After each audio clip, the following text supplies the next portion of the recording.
Salut tout le monde, c'est Gatoun, j'espère que vous allez bien.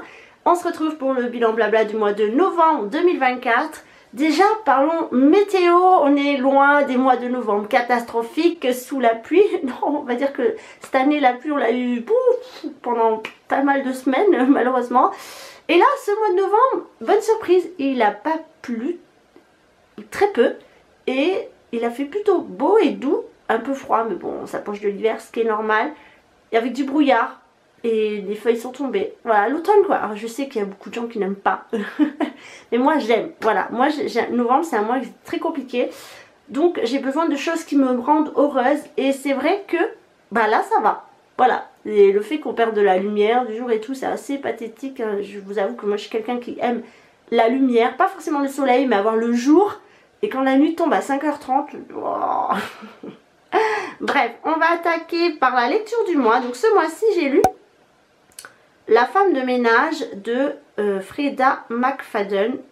Normalement, si vous suivez l'actualité littérature, vous savez que c'est un best-seller, qu'elle a sorti 3 tomes.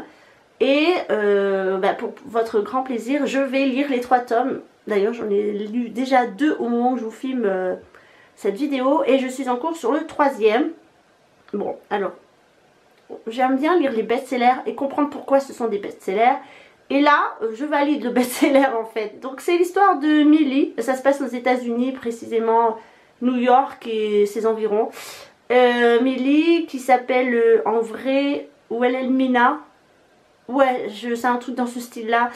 J'ai l'orthographe dans la tête, mais le prononcer, je sais pas. Wilhelmina, je crois que c'est. Et pour les Américains, adorent se donner de surnoms. Donc c'est Millie. Une jeune femme. Ouais, je dirais qu'elle a entre 18 et 20 ans, 21 ans peut-être pas plus, qui sort de prison parce que elle a un passif dit dangereux dans le sens où elle a voulu défendre son amie d'une agression sexuelle et donc elle aurait tué la personne qui l'agressait à la fin de la prison. Et au moment qu'on commence l'histoire, elle est sortie de prison, elle vit dans sa voiture et vit de petits travails par-ci par-là. Les loyers sont trop chers, on ne peut pas se permettre d'avoir un appartement. Et elle trouve un job en tant que femme de ménage et nounou, on va dire, pour une famille. Pour elle, c'est tout bénef parce que c'est dans un quartier assez chic de New York. C'est dans une maison. Elle a une chambre à elle. Elle est nourrie, logée. Elle doit s'occuper du ménage, elle doit s'occuper d'une petite fille. Bon, elle aime tout ça. Enfin... qui aime faire du ménage, oui, il y a des gens qui aiment faire du ménage. Et elle, tout ce qu'elle voit, c'est l'aspect financier, elle est très bien payée et en plus de ça, elle est nourrie, logée. C'est tout bingo, elle va arrêter de vivre dans sa voiture. Donc elle y va, elle est embauchée par la famille, alors attendez, Winchester, j'espère que je prononce bien. Et c'est la femme qui l'engage. Et elle trouve que son mari est très très beau. Voilà, alors, il faut se mettre à l'idée que c'est une jeune femme qui n'est pas très cultivée, qui n'a pas fait d'études et c'est très cliché américain. Hein. Les gens qui n'ont pas fait d'études sont forcément crétins. C'est pas moi qui le dis, c'est l'impression que ça donne quand on est des États-Unis. Et donc elle a pas la classe, elle est belle. Voilà, elle est belle et fraîche. Et c'est pour ça qu'elle a embauché Madame Winchester. J'ai pas envie de me tromper sur son nom. Et elle a une petite fille aussi. Bon. Et elle se rend compte qu'en fait, Millie se rend compte au jour qui passe que cette femme, elle est assez bizarre. Parce qu'un jour, elle va être super gentille, puis un autre, elle va l'attaquer verbalement. Donc sa relation avec elle est assez ambiguë. Mais tout ce qu'elle voit, c'est que son mari est super sympa, il est plutôt beau gosse. Et qu'elle a passé quelques années en prison et elle cherche à avoir du contact physique, on va dire, avec cet homme. Il y a aussi un jardinier qui s'appelle Enzo, qui se fait passer pour un Italien, qui est italien d'ailleurs, et qui ne parle pas un mot anglais. Donc elle pense qu'il parle seulement italien et c'est tout. Il s'avère que ces deux-là, il est quand même utile et j'ai pas envie de vous raconter la suite. Mais c'est vrai qu'en fait, le livre est segmenté en 3 parties, me semble. Une partie Millie, une partie de la femme et une partie où les deux se regroupent pour faire la conclusion de l'histoire. Et ça m'a fait un peu penser à La fille du train de Paula Hawkins. Je ne sais pas si vous avez lu ce livre, il est incroyable. Le retournement de situation, il est incroyable. Et bien c'est pareil, mais en plus facile, je dirais. La lecture est plus facile, elle est plus fluide. Ça se lit très rapidement. En 3 jours, je crois, j'avais plié l'affaire. Pourtant, je ne suis pas une liseuse rapide. Hein. Enfin, si, je lis rapidement, mais je me lasse vite en fait. J'ai pour objectif de lire un livre par mois. Et là, c'est vrai que j'ai beaucoup lu le livre, ça n'a pas traîné. Il a des très bonnes critiques et je comprends, et le vocabulaire est extrêmement facile à lire. N'importe qui peut le lire, il n'y a aucune difficulté. Et l'issue finale, elle est assez surprenante, on ne s'y attend pas du tout. Je vous raconterai pour le tome 2 du coup en janvier, puisque en décembre ce sera plutôt une lecture de Noël. Et le tome 3 sera pour février. Mais sachez qu'on va suivre son histoire au fur et à mesure. Et qu'à la fin, bah évidemment, elle va quitter les Winchester. Je vous dis pas pourquoi. Mais en gros, c'est très bien fait. Ça se lit très vite et c'est addictif. Très addictif. Donc je peux vous le conseiller. Il n'y a pas forcément... c'est pas forcément policier. C'est facile, voilà. Bref, on va parler maintenant de l'actualité sur le blog. Alors sur le blog, durant ce mois de novembre, j'ai sorti 5 choses à faire pour aimer novembre. Comme je vous ai dit, novembre est un mois qui est assez particulier parce qu'on perd une heure, on perd du jour, on perd du soleil. Et ça, moralement, ça peut être très difficile. En plus, on sort des fêtes, entre guillemets, fêtes d'octobre avec Halloween. On passe d'été à automne et après il y a décembre avec la période festive. Donc c'est vrai qu'on peut vite tomber dans la dépression saisonnière. Et moi je vous révèle 5 choses que je fais pour éviter ce genre de problème. Ensuite, top 5 séries version 2024. Je vous présente quelques séries de Netflix, Disney+, et Canal+, séries aussi. Ouais, j'ai fait des belles découvertes et ouais, c'était vraiment sympathique. Et je me dis que novembre, c'est peut-être le moment idéal pour vous passer du temps devant sa télé et dans son canapé avant de rebondir sur des périodes assez fastes et assez rapides. Ensuite, Blissim novembre 2025, rituel d'hiver. Je vous laisse découvrir quelle box j'ai choisi et qu'est-ce que j'ai obtenu à l'intérieur. Ensuite, crash test matcha top ou flop. Est-ce que cette boisson encore qui fait du buzz, pourquoi faut-il consommer du matcha? Est-ce que les vertus sont réelles? Est-ce que c'est bon? Est-ce que c'est pas bon? Je réponds à toutes ces questions dans cet article. Et enfin, Dop et son parfum bonbon cola. Alors je suis déçue parce que cette année, Dop n'a pas sorti de nouveauté. Normalement tous les ans, il y a une nouveauté qui sort là en début septembre et je vous la présente toujours en novembre sur le blog, parce que ça fait partie de ma routine cocooning du mois de novembre. Eh bien non, par contre j'ai remarqué que je n'avais pas testé la version cola Dop, donc du coup c'est fait, voilà. C'était mon bilan des 5 articles possibles disponibles sur mon blog, c'est le blog de Catoon.fr. Nous sommes aussi disponibles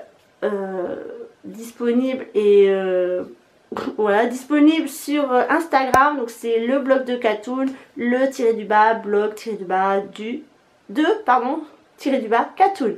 Et on a aussi nous sommes aussi disponibles sur Spotify avec mon podcast Je te redis, que je co-anime avec mon collègue et ami Kevin. Donc n'hésitez pas à venir nous faire un petit coucou, à nous proposer des sujets et pourquoi pas quelques questions qu'on pourrait répondre, alors d'ordre personnel ou pas, ça on choisira. Mais n'hésitez pas à nous faire un petit coucou, à vous abonner, à nous aider à nous développer. C'est une plateforme, du moins un support qu'on aime beaucoup, podcaster, et ça change. Donc si vous voulez bien nous aider à évoluer un peu dans ce monde, je vous remercie. D'ailleurs le podcast est aussi disponible sur ma chaîne YouTube, donc c'est aussi Je te redis, je sais pas si je vous l'ai dit, le podcast s'appelle Je te redis, catégorie podcast sur Spotify ainsi que sur YouTube. Mais si vous tapez sur Google podcast Je te redis, normalement vous nous trouvez. Nous sommes enfin référencés et je voulais remercier les 737 personnes qui nous ont rejoints sur YouTube. Enfin non, vous n'êtes pas 737 à nous avoir rejoints, mais du coup nous sommes 737 sur YouTube et je sais pas si vous êtes venus par rapport à à mes vidéos ou par rapport au podcast, quoi qu'il en soit. Merci beaucoup. Donc n'hésitez pas à nous faire un petit tour sur tous ces petits supports. Maintenant, on va se retrouver pour mon tri slash rangement, transition des vêtements été-hiver. Parce que c'est vrai qu'ici l'automne, il est assez froid. Il n'y a pas vraiment de vêtements d'automne. Les seuls vêtements que j'ai, c'est pour quand je pars chez moi dans le sud-ouest à Bordeaux.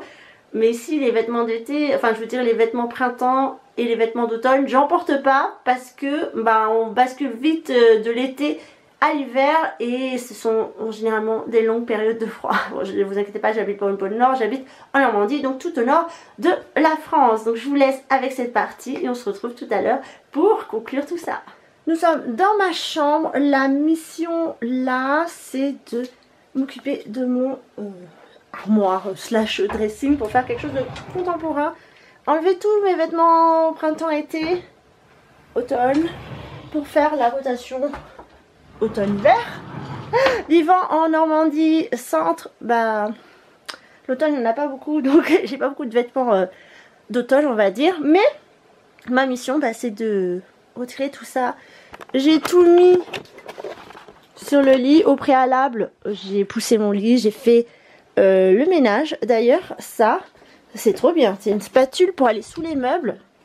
Franchement je l'ai acheté sur Shein pour pas grand chose. Bon c'est de la quincaille hein, mais c'est bien utile. Bon alors mes vêtements d'hiver sont là.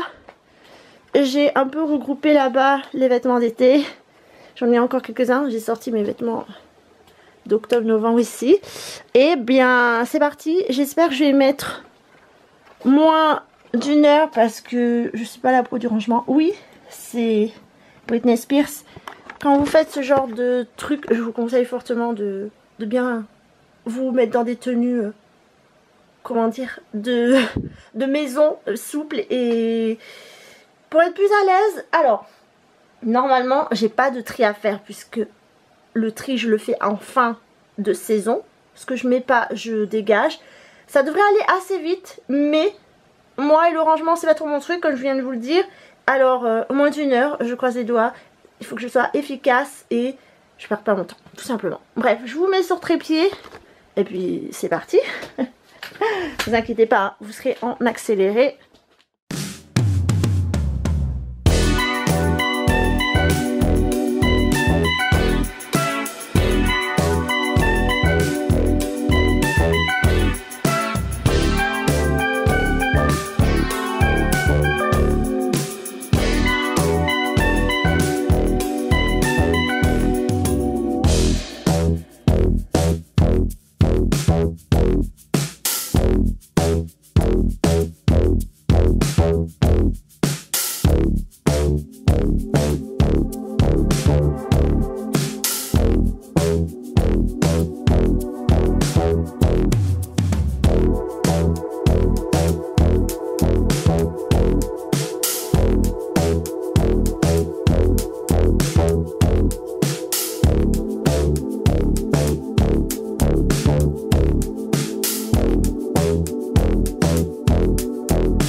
J'ai fini, j'ai mis à peu près 1 heure, voilà ce qui était prévu. Donc voilà, non ça c'est la partie de mon mari.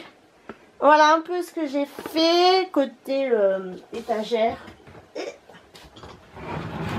moi j'ai coincé la porte, oh là là. Et côté penderie, bah, j'ai mis tous mes gros pulls, voilà, qui sont fragiles ou pas. Là je vais finir de nettoyer ma chambre, de pousser le reste des meubles que j'ai à pousser. Pour enlever la poussière, je fais ça 2 à 3 fois par an. Comme mon mari est asthmatique et qu'il faut toujours refaire les poussières, les moutons, tout ça. Donc je vais finir ça. En tout cas, merci de m'avoir accompagné durant ce petit rangement dressing, rotation de vêtements. J'ai quand même retiré 3, 4, 5 vêtements que j'avais de l'été. Que j'avais des doutes. Des doutes, c'est pas bon. Et le reste est un pull je crois. En fait ce que je fais c'est que comme je mets beaucoup de choses sur penderie, quand je le mets, je retire le cintre et je le tourne. Donc le vêtement retourne en penderie ou alors je stocke direct. J'ai assez de vêtements pour faire un t-shirt par jour. J'aime beaucoup les couleurs. Je me rends compte aussi que j'ai pas de pull rouge. Donc il va falloir que je fasse du shopping, trouver un pull rouge. Peut-être sur Vinted. J'achète beaucoup sur Vinted en seconde main également. Je sais pas, à checker. Je voulais un pull rose très flashy, mais j'ai pas trouvé malheureusement mon bonheur. Et je cible toujours les mêmes marques, Naf Naf. Voilà, c'est ma marque préf. Et j'attends les bons plans. Et j'attends également les soldes. Sur le site de showroom privé, il y a souvent des ventes privées. Que dire d'autre? Bah voilà, je vous remercie de m'avoir accompagné. Je sais pas si vous faites des rotations comme ça. Enfin, on est un peu obligé. J'ai un petit dressing, hein, vraiment. J'ai pas beaucoup de vêtements, ce qui me permet de faire régulièrement du tri et ça fait du bien quand même, on se sent bien, mais en même temps on se dit bah l'été est terminé, c'est pas une saison que j'apprécie pour diverses raisons, mais voilà, on se dit quand même adieu les t-shirts et les shorts, c'est quelque chose que j'aime beaucoup mettre. Et cette année 2024 il faut dire quand même, enfin du moins dans notre région la Normandie centre, bah l'été a démarré très très tard et malheureusement j'ai pas assez profité de mes tenues d'été. Et bon courage si vous êtes dans le rangement parce que c'est long et c'est très difficile. Je sais pas comment vous faites les gens qui sont très ordonnés parce que moi j'en ai pour 3 heures. Je vous souhaite à tous de bien terminer le mois de novembre et de très bien commencer le mois de décembre 2024 dans la joie et la bonne humeur. J'espère qu'on aura un très beau mois de décembre parce que c'est un des plus beaux mois de l'année. Hein. Après évidemment il y a toujours des gens qui n'aiment pas Noël pour des circonstances un peu traumatisante, un peu dramatique, ce qui est tout à fait normal. Mais je vous souhaite quand même de vivre cette période pleinement et sans souci. En espérant que la météo soit avec nous parce que s'il pleut au mois de décembre, je trouve que c'est le pire. Il a pas fait moche en novembre, j'ai peur que ça nous arrive. Donc je croise les doigts, tous les doigts de mon corps, mains et pieds, et croisez vos doigts et vos pieds parce que j'ai vraiment besoin d'un mois de décembre. S'il vous plaît, super, voilà. Et si ça peut neiger, mais plus tard en janvier, un vendredi soir, samedi ou dimanche, moi ça me va. Bref, je m'égare. Du coup, préparez bien les fêtes de Noël. Je vous embrasse, prenez soin de vous et rendez-vous en décembre. D'ailleurs pour la dernière vidéo de l'année 2024. Allez, sur ce, à très bientôt.